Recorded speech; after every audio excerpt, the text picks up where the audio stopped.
All right, we're going over the Chapter 15 practice test, going through the solutions for the problems there, and I'm just going to go through every single one. So first, for number 1, we were given the Ka value of acetic acid, 1.8 times 10 to the negative 5. We had a buffer solution prepared by adding 100 milliliters of 0.2 molar acetic acid, 100 milliliters of 0.1 molar sodium acetate solution. Compute the pH of the buffer solution. And so what you need to do here for 1A, it's already a buffer, they tell you that already. So you know that you can use the Henderson-Hasselbalch equation to figure out your pH values. So the first thing you want to do is you want to set up your equation here. This is basically just like a regular buffer. We're not adding anything to it. So if I write out like the dissociation of acetic acid, I end up with my hydrogen ions and my acetate ions over there. I need to figure out how many millimoles I have of each. So if I had 100 milliliters of 0.2 molar, and that was acetic acid, multiplying those together gives me 20 millimoles.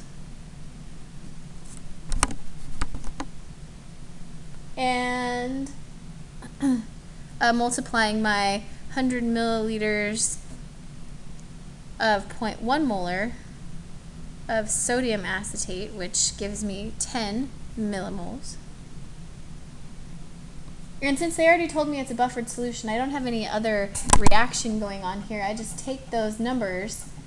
Sorry, I'm trying to refocus here. Take those numbers and plug those in to my equation. So I take my negative log of my Ka, 1.8 times 10 to the negative 5, plus the log of base over acid. My base is the acetate ion, so my 10 millimoles over my 20. And that gives me 4.44.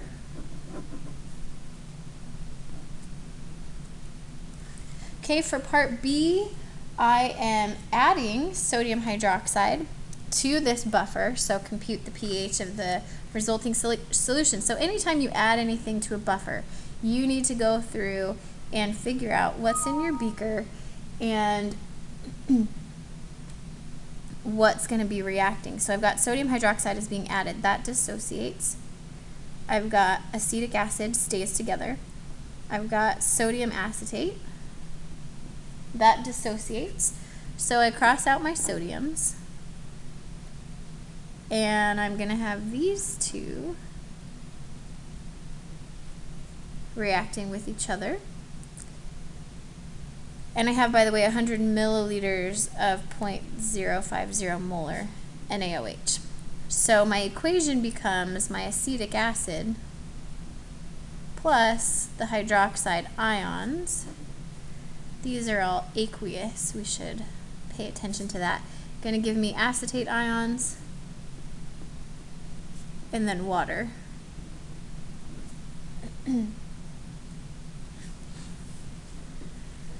Alright, if I go through and find out my millimoles of everything, I have the millimoles of my acetic acid from the first part was 20 millimoles. I've got my millimoles of acetate ions. Now I'm adding hydroxide, so now I've got 5 millimoles here. So since I'm adding hydroxide, then that forward reaction is going to happen more because I'm adding a concentration of something, and then it's going to get used up first. So this is my BCA table. So minus 5 gives me 15, plus 5 gives me 15 millimoles.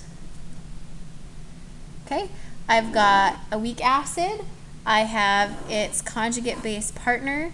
That makes this a buffer, which means I can plug in those numbers into my Henderson-Hasselbalch equation. So negative log of my Ka, which is 1.8 times 10 to the negative 5, plus the log of, and then my base over the acid this time is just 15 over 15, which is 1, and the log of 1 is 0.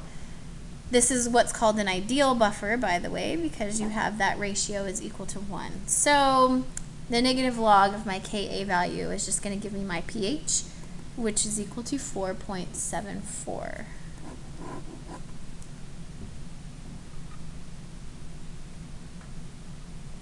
Okay, that was number 1. Number 2.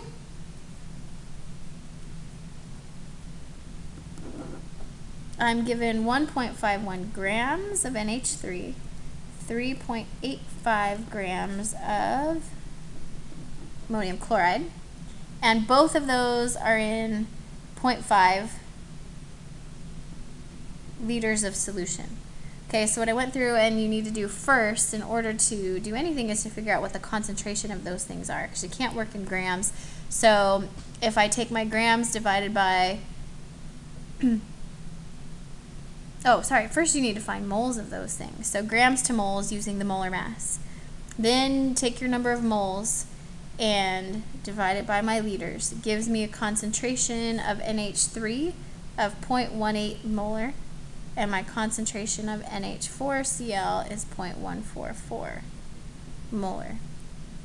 What else did they give us? They gave us the... Oh, they don't give it to you, but you could look up the Kb value for NH3 is 1.8 times 10 to the negative 5. Okay, so it's just a buffer. I've got NH3 plus water gives me NH4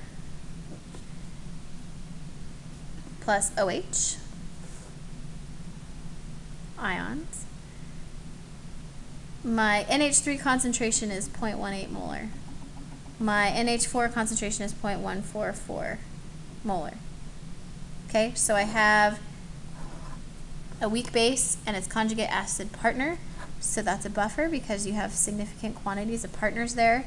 So then my pH is just equal to the negative log of the Ka. So I was given Kb, so I have to go back and solve for the Ka by doing my Kw over Kb, which gives me 5.56 times 10 to the negative 10. So then I can plug that in. Plus the log of, and then my base over my acid. My base is NH3. My acid is 0.144. Okay, gives me a pH of 9.35.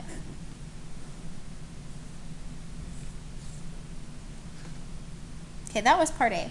Part B is then asking if I add 0.88 grams of NaOH, what's the pH? I need to convert that into moles. That gives me 0.022 moles. And that's just by dividing it by the molar mass. So you need to find the molar mass of sodium hydroxide. Okay, it also tells me the moles of hydroxide ions that I have. If I add sodium hydroxide, again, looking at my beaker, Na plus, OH minus,